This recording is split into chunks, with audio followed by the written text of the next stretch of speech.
Para averiguarlo, Patterson debió ir a Groenlandia y a la Antártida. Los núcleos de hielo almacenan el nivel de plomo en el aire de hace miles de años. Los niveles de plomo en la atmósfera habían sido elevados por los últimos 4.500 años y siempre debido a actividad humana, mayormente a la fundición de minerales para metal.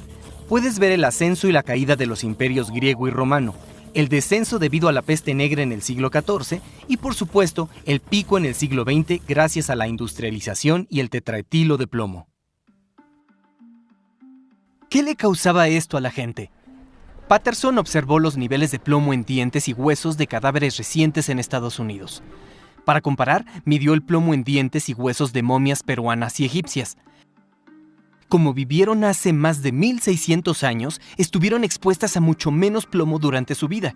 Él esperaba hallar que los cuerpos modernos tuvieran 100 veces más plomo en sus huesos, pero los resultados mostraron que la proporción era de 1.000 veces más. Los estadounidenses del siglo XX tenían 1.000 veces más plomo en sus huesos que sus ancestros.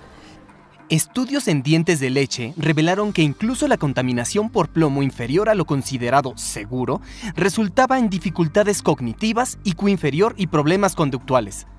Hay un amplio consenso por parte de todos, excepto de la industria del plomo y sus voceros, de que el plomo es muy tóxico, aún en dosis mínimas. De acuerdo a un estudio de 2022, más de la mitad de la población estadounidense actual, 170 millones de personas, fue expuesta a altos niveles de plomo en su primera infancia. Los nacidos entre 1951 y 1980 fueron desproporcionadamente afectados. La estimación del autor es que, en total, el plomo causó una pérdida de más de 800 millones de puntos de IQ. El mundo es menos inteligente hoy por la gasolina con plomo. Pero hay correlaciones más problemáticas. Los Estados Unidos tuvieron un alza constante en el crimen desde los años 70 a los 90. Luego cayó abruptamente según las estadísticas en nuestro país. Este gráfico se ve muy similar al que muestra el nivel de plomo en sangre de niños, justo con la diferencia de 20 años. La pregunta es, ¿cometieron más crímenes en la adultez de los que hubiesen cometido esos niños que fueron expuestos a mayores niveles de plomo? Quizás creas que es tan solo una falsa correlación, pero el mismo patrón aparece en varios países, incluyendo Gran Bretaña, Canadá y Australia. Uno de sus efectos menos conocidos es el endurecimiento de las arterias, que lleva a enfermedades cardiovasculares. Un estudio de 2018 halló al plomo como posible responsable de 250,000 muertes al año en Estados Unidos. Al asumir esa cantidad como constante durante este siglo, eso suma 25 millones de muertes tan solo en este país. Mundialmente, la figura puede llegar a las 100 millones, la mayoría de ellas gracias a la decisión de Mitchell de poner plomo en la gasolina, una sustancia que sabía de primera mano que era tóxica, pero decidió hacerlo igual para maximizar ganancias. Y el problema no ha terminado. Estimaciones actuales de muertes por plomo van de 500 a 900,000 por año. El informe 2020 de UNICEF advierte que 1 de cada 3 niños en el mundo, que suman 800 millones de niños, tiene niveles de plomo en sangre a más de 5 microgramos por decilitro. Mucho de este plomo viene de baterías y procesos industriales, pero una parte aún es por la invención de Mitchell. Luego del éxito de Mitchell con Ethyl, fue puesto a cargo de otro proyecto de ingeniería. GM no solo fabricaba coches, sino también electrodomésticos, y los refrigeradores tenían un problema.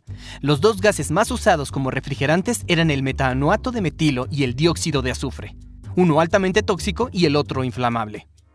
A Mitchell le fue encargado crear una alternativa más segura. En 1928 desarrolló un refrigerante ni tóxico ni inflamable, el dicloro-difluorometano.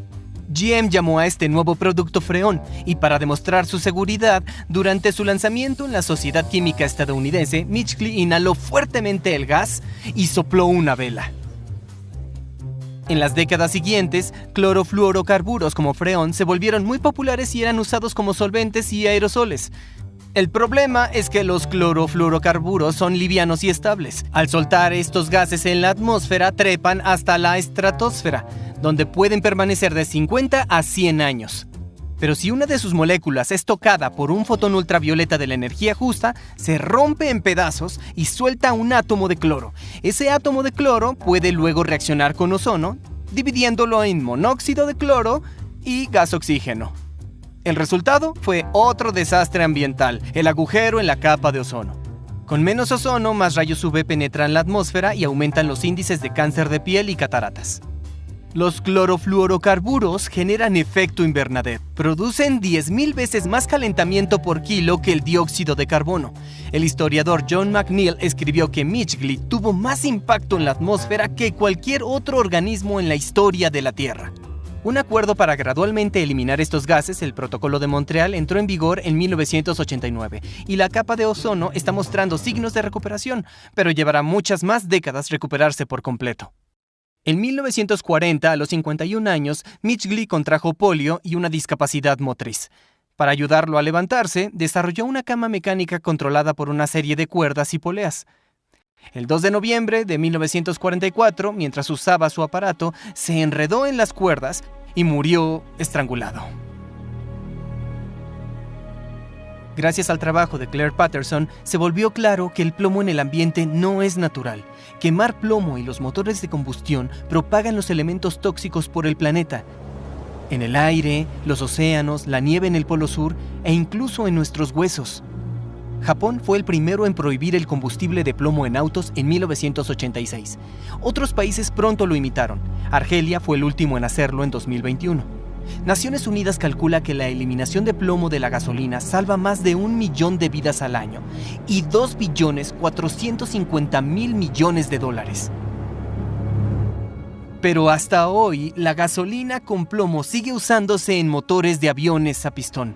Esa es ahora la mayor fuente de emisiones de plomo en Estados Unidos. Observarán con precaución cuánto tiempo una verdad útil puede conocerse y existir antes de que sea generalmente recibida y empleada.